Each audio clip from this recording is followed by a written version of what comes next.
How to fix smart lock not working on Honor X7c. Let's start the video. First of all, restart your device. So long press on power button. And from here you can see option restart. Simply click on this. After that, mobile phone will be restart.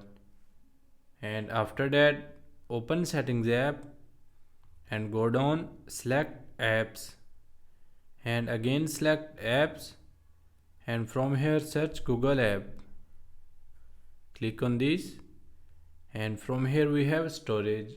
Click on this, and from here you can see clear cache. So we will simply click on clear cache, and after that update software.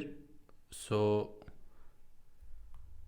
go down and select system and updates, and here you can see on the top software update, and from here checking your latest version will be updated or not, and if it is not updated then updated it to latest versions. And after that select reset, and here you can see on the top reset all settings. Click on this, and from here we have reset all settings. We will simply click on this. After that all settings will be reset. After that your problem will be fixed. Thanks for watching this video.